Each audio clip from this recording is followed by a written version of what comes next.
हो गया मैडम। कितने पैसे हुए? 200 मैडम।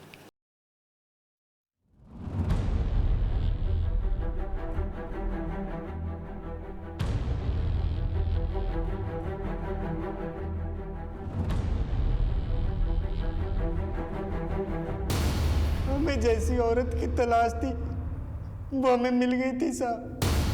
आप हमको माफ कर दो मेम साहब, आपके मरने से ही हमारी बेटी ठीक हो सकती है। तुम्हें कोई बेवकूफ बना रहा है। मेरे मरने से पहले तुम्हारी बेटी कैसे ठीक हो सकती है? ठीक हो सकती है, बाबा जी ने कहा है और ये हमको करना ही होगा मेम साहब। बाबा ने हमको जैसा बताया था हमने सब कुछ वैसा ही किया था साहब, फिर भी हमारी बेटी नेहा मर गई साहब। नेहा के जाने के बाद हमारे इस शहर में बचा ही क्या था? जो कुछ भी था मैं उसे बेचकर अपने गांव जा रहा था साहब। तेरे इस अंधविश्वास की वजह से न ही केवल कविता की जान गई बल्कि तू अपनी बेटी का भी हत्यारा है। उसे डॉक्टर की जरूरत है। कविता के घर से किसने फोन किया था तुझे काम के लिए? सर बसंत।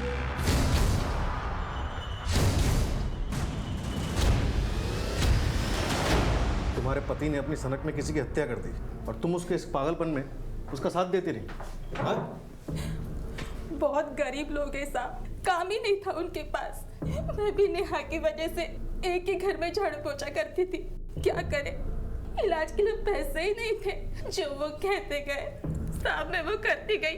लगा कि नेहा ठीक हो जाएगी, पर नहीं साहब, नेहा ठीक नहीं हुई। कहाँ काम करती हो तुम? मेहराम नगर में।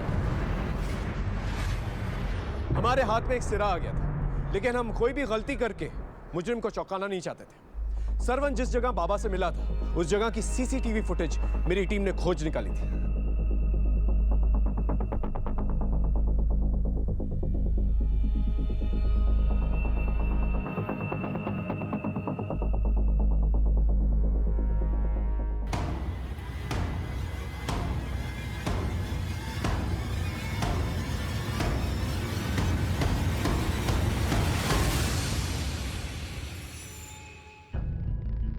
हाँ साहब, अभी कुछ ही दिन पहले मैंने ये बाबा का फुल गेटअप बेचा था। किसको बेचा था? सर सीसीटीवी है सर, आप चाहें तो देख सकते हैं। ये देखिए सर।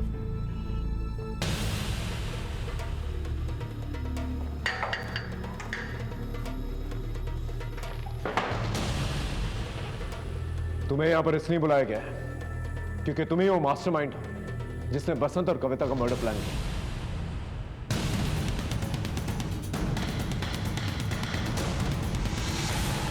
सर, आप ऐसे कैसे मेरे पे इल्जाम लगा सकते हैं? क्योंकि कविता का मर्डर करने वाली सरवन की बीवी मधु तुम्हारे यहाँ काम करती थी। कहाँ काम करती हो तुम? मेहराम नगर में साहब, साक्षी मैडम की यहाँ। मधु मेरे यहाँ काम करती है, उसका आदमी नहीं। हम जानते थे आप कुछ ऐसा ही बोलेंगी, इसलिए हम पूरी तैयारी के साथ आए। दुबे लेके आओ उसे।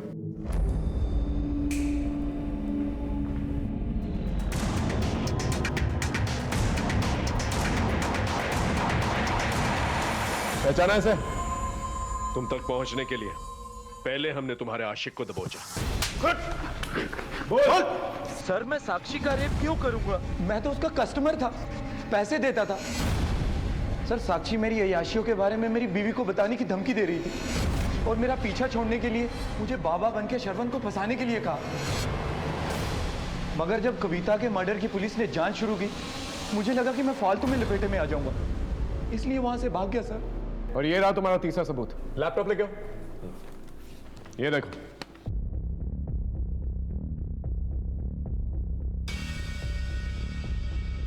ये तुम ही हो ना बाबा का गेटअप लेने के लिए दुकान पे गई थी? अब साक्षी मैडम, ये सारे लिंक्स आप ही जोड़ेंगी या आपका मुंह खुलवाने के लिए इन्हें बोलो? मैडम की अच्छी तरह से खातेदारी कर। हाँ बोलो। सर वो दिल्ली में जॉब के दौरान मुझे एस्कॉर्ट सर्विसेज के बारे में पता चला था। मैंने पैसा कमाने के लिए एस्कॉर्ट सर्विसेज ज्वाइन कर ली। 2 साल पहले विजय मुझे सोशल मीडिया पर मिला था, फिर हमारा अफेयर हो गया। विजय को मेरे एस्कॉर्ट होने के बारे में अंदाज़ा भी नहीं था। उसने मुझे शादी के लिए प्रपोज किया था। उसके पास पैसे भी थे बहुत सारे। मुझे लगा लाइफ में सेटल होने का अच्छा मौका है, इसलिए उसके साथ लखनऊ आ गई। पर यहाँ के मुझे पता लगा कि वो तो पहले से ही शादीशुदा है। विजय ने अपनी पत्नी को तलाक देने के लिए मुझे यकीन दिलाया, लेकिन वो कविता, वो उसे तलाक देने के लिए रेडी नहीं थी। हमने कहा ना हम साइन नहीं करेंगे। पहले आपने जहां जहां बोला आपसे बिना कोई सवाल के हमने साइन कर दिए, पर ये तलाक के पेपर पे हम साइन नहीं करेंगे। कविता विजय को तलाक देने के लिए राजी नहीं हो रही थी, इसलिए मैंने डिसाइड किया कि इस कविता को तो रास्ते से हटाना होगा। और तब मुझे मधु से सरवन के अंधविश्वास का पता चला। क्या बताए मेम साहब, एक तो बेटी का दुख और ऊपर से हमारा ये पति इतना टोना टोटका करता है कि अगर कोई बाबा उससे कहे ना किसी की गर्दन काट के लेकर आओ तो वो भी लेके आए। फिर मैंने सरवन के अंधविश्वास का फायदा उठाया। सरवन को तो मैंने फंसा ही लिया था और इस बसंत को भी पैसे का लालच देकर अपने प्लान में शामिल कर लिया। बसंत से सरवन को कॉल करवाकर कविता से मिलवा दिया। बसंत को क्यों मारा? जब पुलिस ने उसे उठाकर पूछताछ की तो वो डर गया था। हम आज गांव जा रहे हैं, हमें 5 लाख रुपए चाहिए, वरना हम तो फंसेंगे ही, तुम्हें भी नहीं छोड़ेंगे। मैं अगर उसे 5 लाख रुपए दे भी देती ना सर, तब भी वो हमेशा के लिए मेरे लिए खतरा बना रहता। इसलिए विजय की प्रॉपर्टी पाने के लिए इतनी प्लानिंग की, लेकिन तुम ये भूल गई कि किसी की मौत से जिंदगी नहीं पाई जाती। अब सारी जिंदगी काल कोठरी में बिताना।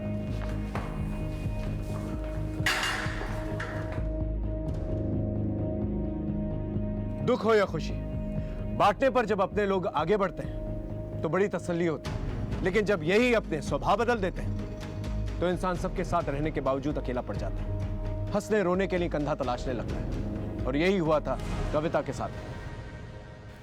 कविता का पति विजय और उसके ससुर के अंदर छिपी लालच एक बहुत बड़ी दस्तक थी। यह रिश्ता महज दौलत पर टिका हुआ था। विजय की जिंदगी में साक्षी जैसी लड़की का सोशल मीडिया से आना और उसका इतनी आसानी से शादी के लिए हाँ कह देना, यह एक बहुत बड़ी दस्तक थी।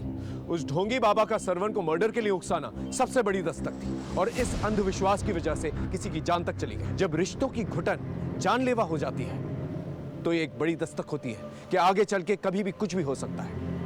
अपने और अपनों की रिश्तों की कदर कीजिए, इससे पहले कोई बाहर वाला आके इसका फायदा उठाए। फिर मिलेंगे एक नए केस के साथ, तब तक देखते रहिए क्राइम पेट्रोल दस्तक। मकसद बताना नहीं, बचाना है। नहीं करवाना चाहते, इसे छोड़ रहे हैं हम आपको। मैडम, आप जा सकते हैं। मिस्टर विजय, रुकिए। आइंदा अगर आपको गुस्सा है ना तो ठंडा पानी पी लीजिएगा, गुस्सा शांत हो जाएगा। वो क्या है ना कि मुझे भी बहुत गुस्सा आता है, और अगर मुझे गुस्सा आ गया ना तो आपकी सेहत के लिए ठीक नहीं होता। समझ गया ना? अब आप जा सकते हैं।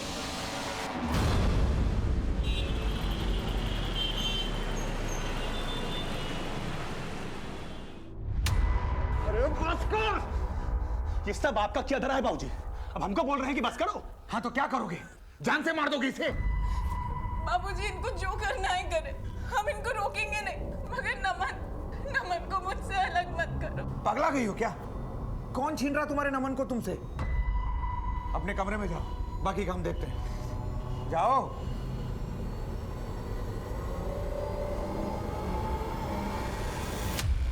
क्या कर रही है? हाँ? पगला गए क्या? आज तो ये पुलिस थाने में गई है, कल को कहीं ऐसा ना हो कि नफे की जगह नुकसान ही नुकसान हाथ में आए। देखिए बाबूजी, हम फिर से आपसे कह रहे हैं, न कल हमको आपके नफे नुकसान से मतलब था और न आज है। ये फैसला आपने किया था ना? हाँ? तो अब आप झेलिए ना इसको। नफे नुकसान की बात करते हैं, दिमाग खराब हो गया इसका।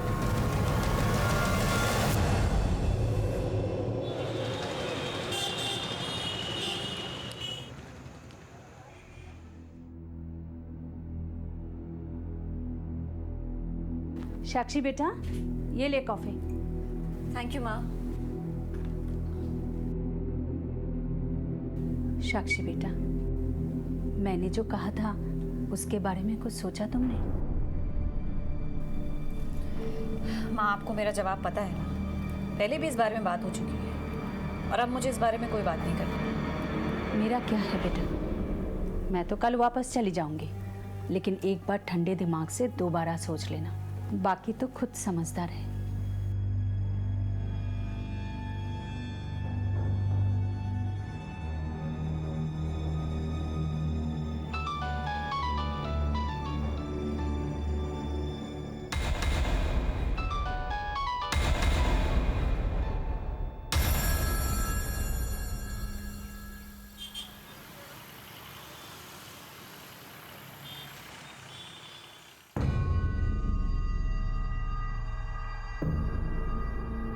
दूध और अखबार भी किसी ने उठाया क्यों नहीं?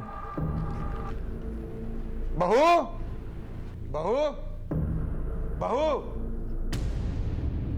क्या बात है? आज न तो तुमने अखबार उठाया ना दूध उठाया। बसंत, बसंत, बसंत भी नहीं दिखाई दे रहा है। बहू, तुमने कहीं भेजा है क्या उसे? क्या हुआ, तुम जवाब क्यों नहीं दे रही हो?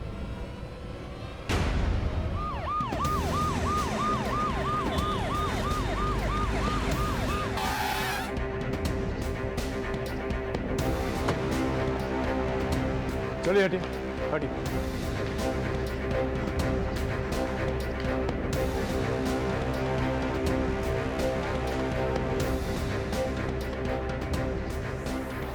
सर, हमारे पति ने हमें घर से बाहर निकाल दिया। ये तो वही औरत है जो 2 दिन पहले पुलिस स्टेशन आई थी। हाँ सर, वो पति पत्नी के झगड़े का मामला था।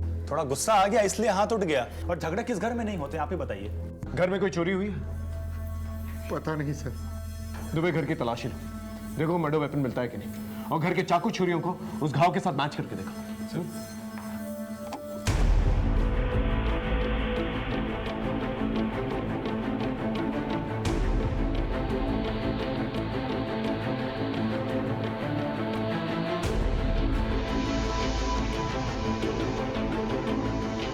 आज सुबह जब अपने पोते नमन को स्कूल छोड़ने गए थे तो बहू घर में अकेली थी। वापस आए तो दूध और अखबार बाहर ही पड़ा हुआ था। उसे उठाकर अंदर लेकर आए, तब तक ये हो चुका था। तो क्या ये दरवाजा खुला था? दरवाजा तो हमेशा बंद रहता है, पर पता नहीं आज कैसे खुला रह गया। और इस बारे में जानकारी किस किस को है? फैमिली मेंबर और घर का नौकर बसंत। ये बसंत का है? अभी तक तो आ जाना चाहिए था, पर पता नहीं क्यों नहीं आया वो।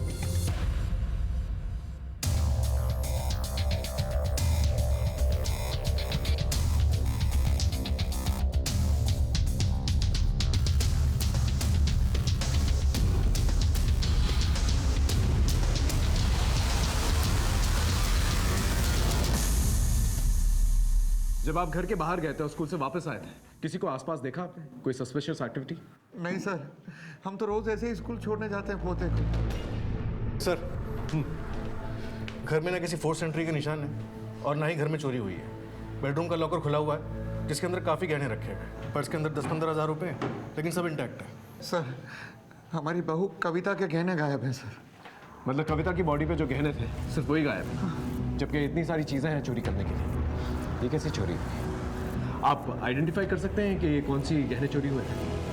1 मिनट सर, ये देखिए, ये हमारी बहू ने जो गहने पहने हैं वो गायब है सर।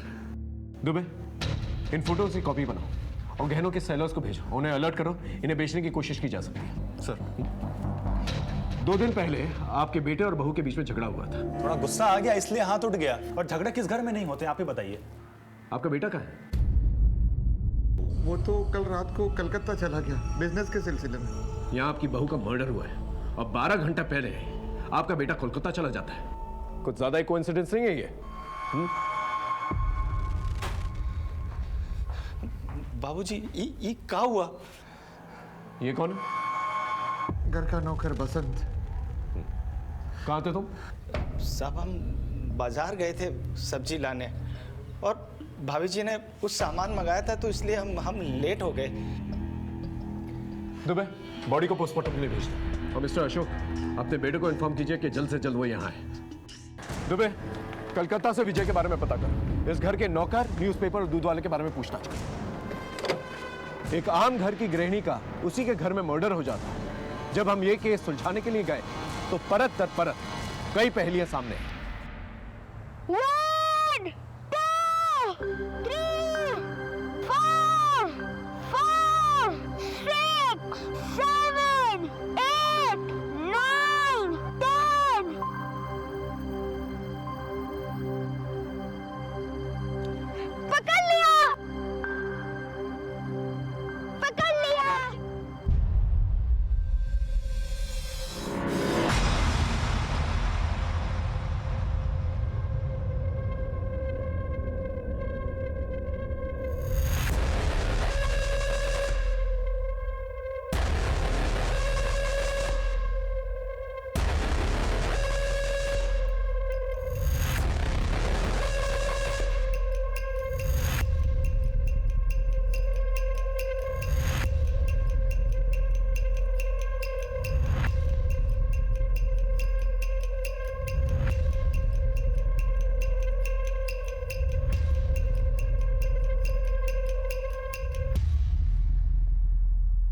बेटी को।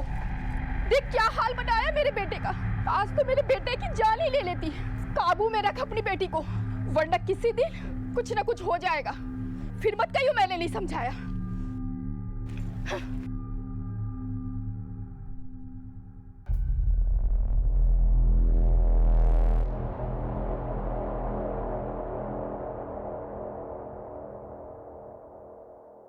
हाँ तुम्हें बोलो।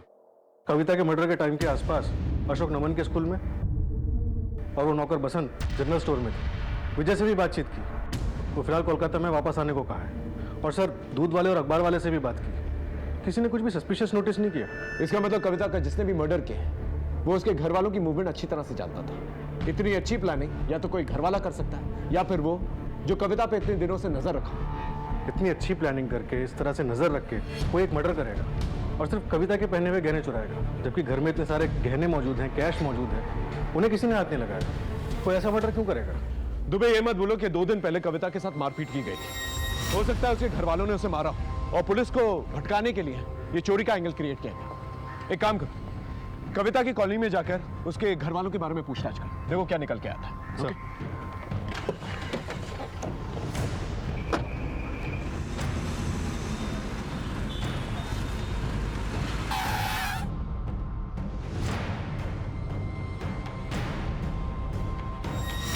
साहब, हर 2-4 दिन में कुछ ना कुछ होता ही रहता था भैया और भाभी के बीच में। और ये अशोक, जब झगड़े होते थे तब ये क्या करता था?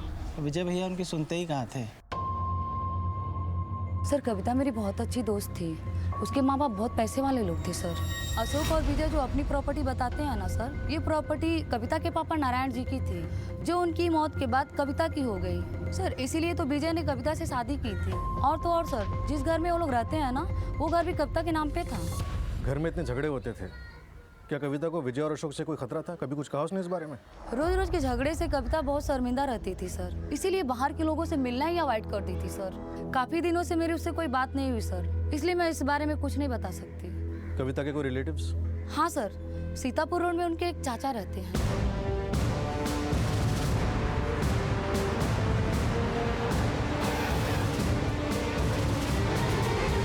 कविता के चाचा आप ही?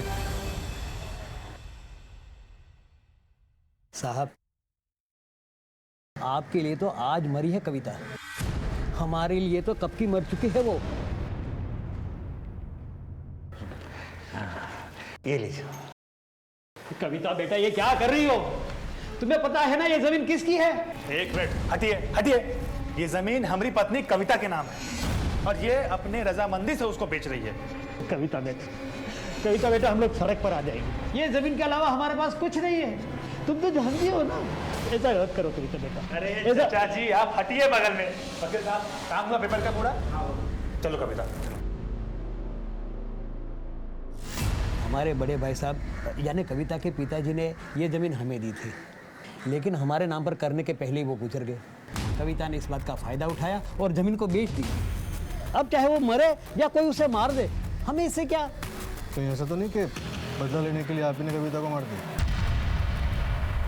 इस वीरेंद्र पे नजर रखो और उसका बैकग्राउंड चेक करो और पता करो 2 दिन पहले कहाँ था। जी सर। अरे ये भूत है, इसके साथ नहीं खेलेंगे।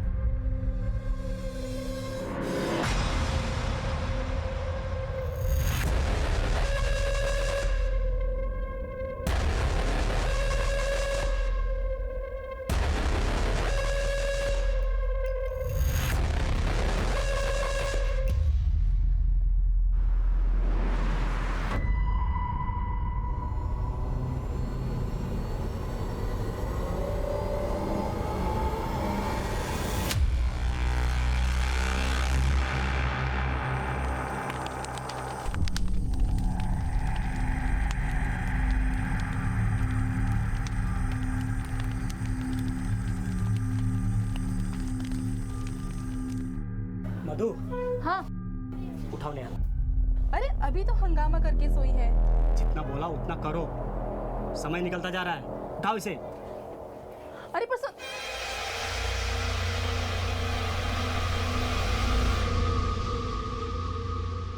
बीवी से भी ज्यादा जरूरी काम था। कि उसके मर्डर के बाद भी तुम कोलकाता में रह गए? अरे साहब, हम आपको पहले ही बता चुके हैं, कविता से हमारा कोई रिश्ता ही नहीं था जो उसके लिए हम भागकर यहाँ आ जाते। लेकिन उस दिन पुलिस स्टेशन में तो कुछ और ही कह रहे थे। वो हम अपने बाबूजी की वजह से बोल रहे थे कि ताकि लोगों में उनकी बदनामी ना हो। लेकिन सच तो यही है कि कविता से हमारा संबंध कब का खत्म हो चुका था। कविता के साथ संबंध खत्म हो चुका था, लेकिन उसकी प्रॉपर्टी के साथ तो खत्म नहीं हुआ था ना। उसकी एक एक इंच की प्रॉपर्टी तूने और तेरे बाप ने बेच डाली, और जब उसके पास कुछ नहीं बचा बेचने के लिए तो तूने उसे जान से मार डाला। देखिए सर, इस एंगल में आप ना ही पड़े तो बेहतर है। हमें मत पता किस एंगल में जाना हो, किस एंगल में नहीं, समझा? मिस्टर विजय, तुम्हारी पत्नी कविता की मौत के बाद तो फायदा तुम्हें पहुंचेगा ना। इस घर में तुम लोग रहते हो, अब वो तुम्हारे नाम हो जाएगा, पति जो हो तुम उसके। देखिए साहब, किसका फायदा होगा किसका नुकसान होगा ये पता करना आप लोगों का काम है। कविता के मौत से हमारा कोई लेना देना नहीं है, हम बस अपना बिजनेस सेटअप कर रहे हैं। ठीक है, जा सकते हो। धन्यवाद। दुबे, जिस दिन कविता आई थी पुलिस स्टेशन, उसी दिन हमें अलर्ट हो जाना चाहिए था। हम कर भी क्या सकते थे सर, कविता खुद ही कोई एक्शन नहीं लेना चाहती थी। और एक बात सर, अगर कविता वाकई में इतनी दबी कुचली थी कि सब कुछ इनके नाम कर दिया था, इनके खिलाफ कोई एक्शन नहीं लेना चाहती थी, तो इन लोगों के लिए तो सब कुछ ठीक ठाक था, फिर ये मर्डर का रिस्क क्यों लेंगे? दुबे, पति पत्नी के रिश्ते ठीक नहीं थे, लेकिन घर में दो और मर्द भी थे, अशोक और वो नौकर बसंत। हो सकता है प्रॉपर्टी का मामला ना होगा, बात कुछ और है। बसंत का तो नहीं पता साहब, लेकिन कुछ दिन पहले हम कविता मैडम के घर कपड़े देने गए थे तो वहाँ हमें बसंत का दोस्त चमन मिला था। निकल बाहर। गलती हो गई भाभी जी, गलती। कहाँ से आ जाते? अरे क्या हुआ भाभी जी, इसने कुछ किया क्या? बताइए तो अभी ठीक किए देता हूँ। नहीं नहीं भैया, आप रहने दीजिए, हम देख लेंगे। तू निकल यहाँ से। हुआ क्या? अब हुआ क्या था ये तो पता नहीं, लेकिन कविता मैडम बहुत गुस्से में थी। फटाफट बता दे कविता के घर क्यों गया था, नहीं तो करूँ तेरी खातिरदारी। बोल। बताता हूँ साहब, सब सच बताता हूँ। मेरी तो मती मारी गई थी साहब, जो मैं उधर गया था।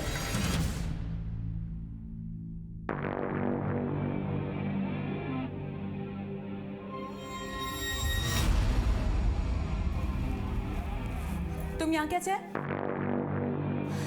तुम चमन हो ना, बसंत के दोस्त? हाँ मैडम। तुम बेडरूम में क्या कर रहे हो? बेडरूम में ही तो आना था ना मैडम, हमने सोचा बसंत तो रोज आता है, आज हम चले आए। देखो ना मैडम, हम बसंत से कितने खूबसूरत दिखते हैं, आप उसके साथ कर सकती हैं, हमारे साथ क्यों नहीं कर सकती मैडम? हमें भी तो मौका दीजिए ना। बाहर निकल। माफ कीजिए मैडम, बाहर निकल। कविता और बसंत के संबंध, ये बात तुझे बसंत ने बताई थी? हाँ साहब, उसी ने बताई थी मुझे। और ये बात का तूने यकीन कर लिया कि वो सच बोल रहा है? वो सच ही बोल रहा था साहब, कि उसने मुझे एक वीडियो दिया था अपना और वो मैडम का।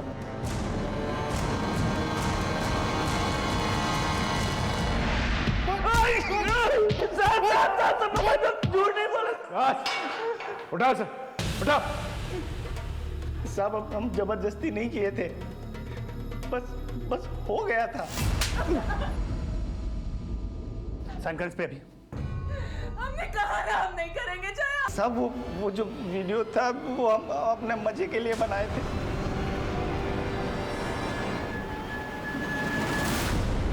हमारी बहू नौकर के साथ, ये दोनों हमारी पीठ के पीछे। आपके घर के अंदर ये सब कुछ चलता रहा और आप लोगों को पता तक नहीं चला, क्यों मिस्टर विजय? हम आपसे पहले भी कह चुके हैं, कविता से हमारा कोई संबंध नहीं। अब हमारे पीठ पीछे वो क्या करती है, किससे मिलती है, इससे हमें कुछ फर्क नहीं पड़ता है। लेकिन लोगों को तो फर्क पड़ता है मिस्टर विजय। अगर लोगों को पता चल जाता आपकी बीवी और नौकर के बीच में क्या संबंध है, क्या इज्जत रह जाती है आप लोगों की सोसाइटी में? इज्जत? किस बात की इज्जत? अरे हमारी इज्जत बची कहाँ? उसकी तो हमारी बहू ने धज्जियां उड़ा दी। इसीलिए आप लोगों ने उसे उड़ा दिया। ये क्या कह रहे हैं आप? हमें नहीं पता उसने ऐसा कुछ किया, अगर पता चलता तो हम खानदान की इज्जत की खातिर मार देते। कविता के मर्डर केस में कुछ अजीब बातें सामने आई। विजय का कविता के साथ बुरा बर्ताव करना, ये एक दस्तक थी, और इसी बुरे बर्ताव की वजह से कविता ने गलती की। लेकिन क्या इस गलती की वजह से कविता का मर्डर हुआ या वजह कुछ और थी? अभी हम सिरों को टटोल ही रहे थे कि अचानक से एक पेच पड़ गया।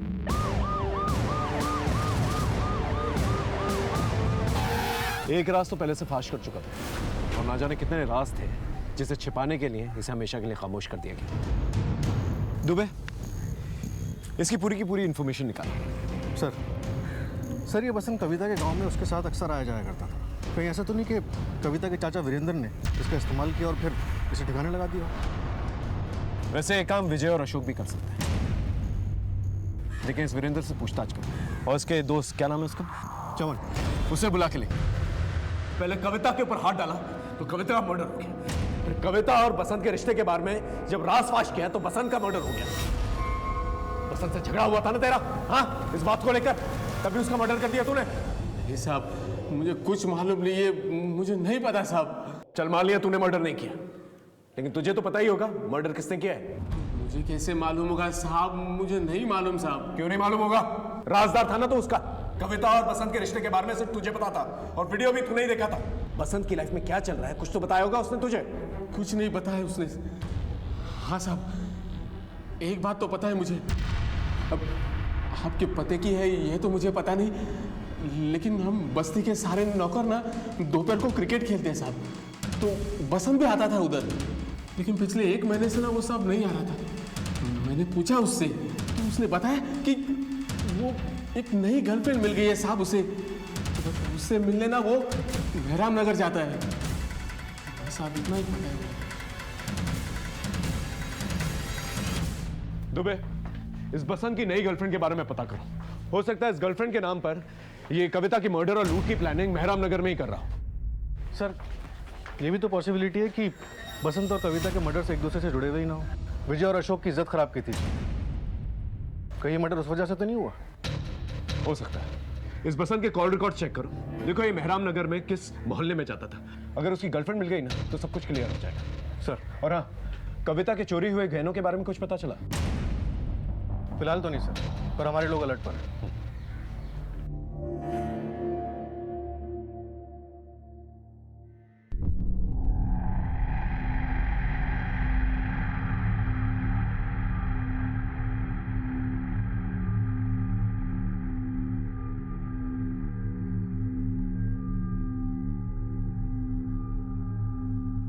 सुनिए ना, एक बार चलते हैं ना, हमने कुछ बात की है। देख, मुझे अपना काम करने दे।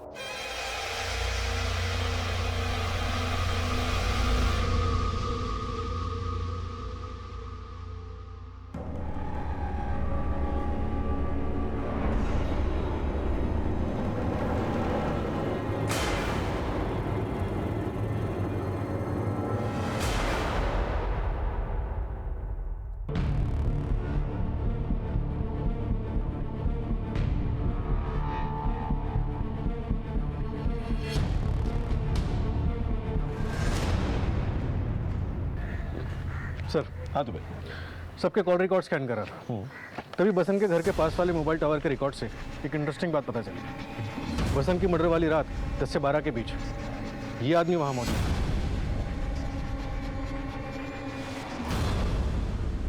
वाह अशोक साहब, मान गए हम आपका। हम कातिल की तलाश घर के बाहर कर रहे थे और कातिल तो घर के अंदर ही है। कौन कातिल? आप। ये रही आपकी मोबाइल लोकेशन। जिस रात बसंत को मारा गया उस रात को आप उसकी कॉलोनी में थे। क्या करने गए थे वहां पर आप? बसंत की अकल ठिकाने लगाने गए थे। हमारे घर में खाया और हमारी पीठ पीछे छुरा घोपा उसने, और उसी छुरे से फिर आपने उसे मार डाला? इरादा तो यही था, मगर वो घर पे नहीं था, ताला लगा हुआ था, इसीलिए हम लौट आए। हम कैसे मान लें आप सच बोल रहे? हाँ तो मत मानिए, क्या फर्क पड़ेगा? बिठा के रखिए हमें यहाँ पे और घूमने दीजिए कातिल को आजाद। हमारे इस केस के साथ साथ दूसरी जगह इस केस से रिलेटेड कुछ हलचल चल रही थी जो हमारे इस केस को सुलझाने वाली थी।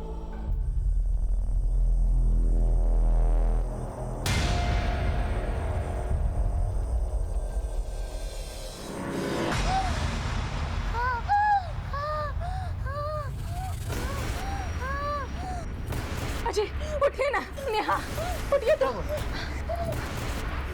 नेहा, क्या हुआ बेटा? क्या हुआ? नेहा, क्या हुआ इसे? कुछ नहीं होगा बेटा, नेहा, कुछ नहीं होगा बेटा। हमने जो मंत्रित पानी दिया था तुमने पिलाया था ना? हाँ, पिलाया था। कुछ नहीं होगा बेटा, कुछ नहीं होगा बेटा। बेटा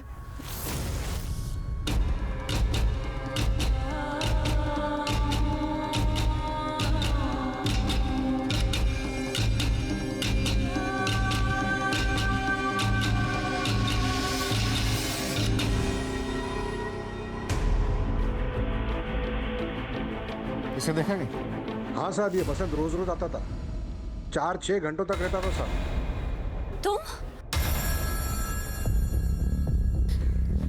तुम यहाँ क्या कर रहे हो? इससे पहले कि कोई देख ले, अंदर चलो। चलो।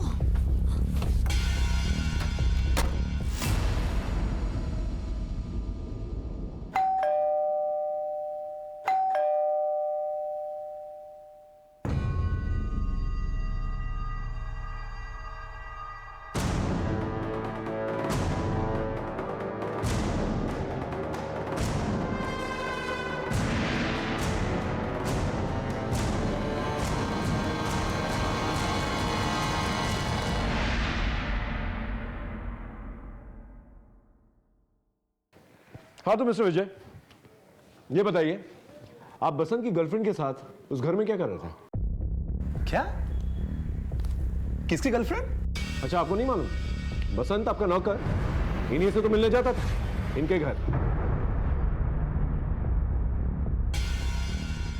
क्या बात है मैडम, आपने विजय जी को बताया नहीं बसंत के बारे में?